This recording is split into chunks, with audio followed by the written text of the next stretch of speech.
Talk 354. An American lady, a theosophist, asked, "What is the means by which my approach to my master may be made nearer?" Maharishi, how far away are you now from him? Devotee, I'm away from him, but I want to get closer to him.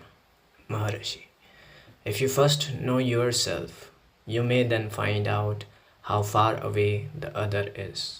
Who are you now? Are you the personality? Devotee, yes, I am the personality. Maharishi, is the personality independent of the self? Devotee, sometimes. Maharishi, at what times? Devotee, I have some flashes of the reality, and at other times I don't have them. Maharishi, who is aware of those flashes? Devotee, I, I mean my personality.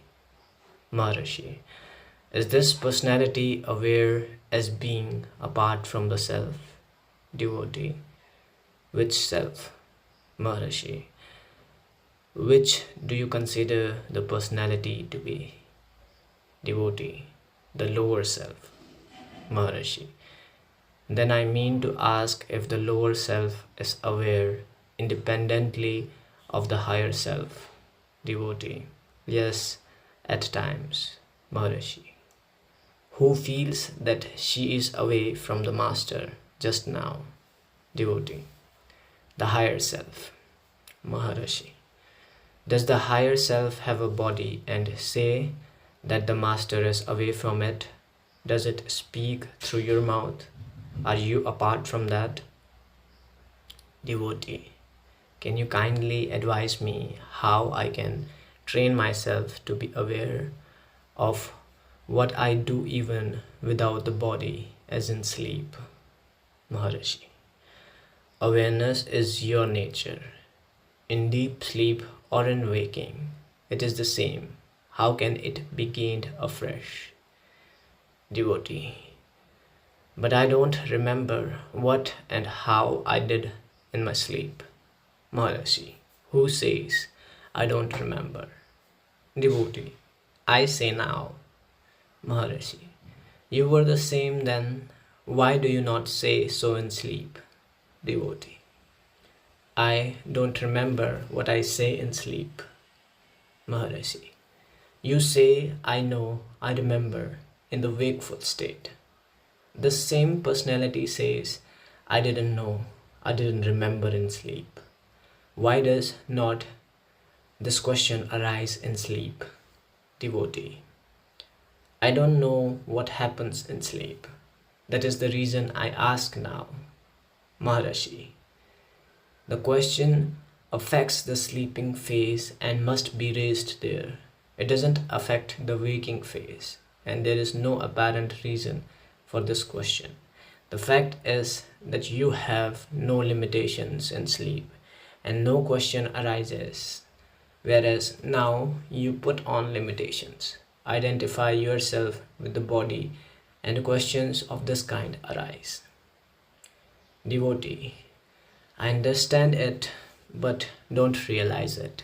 That is unity in variety. Maharishi, because you are in variety, you say you don't understand unity, that you have flashes, etc. Remember things, etc. You consider this variety to be real. On the other hand, unity is the reality, and the variety is false. The variety must go before unity reveals itself, its reality. It is always real. It doesn't send flashes of its being in this false variety. On the contrary, this variety obstructs the truth. Then some others pursued the conversation. Maharishi, removal of ignorance is the aim of practice and not acquisition of realization. Realization is ever present here and now. Were it to be acquired, anew. Realization must be understood to be absent and at one time and present at another time. In that case, it is not permanent and therefore not worth the attempt.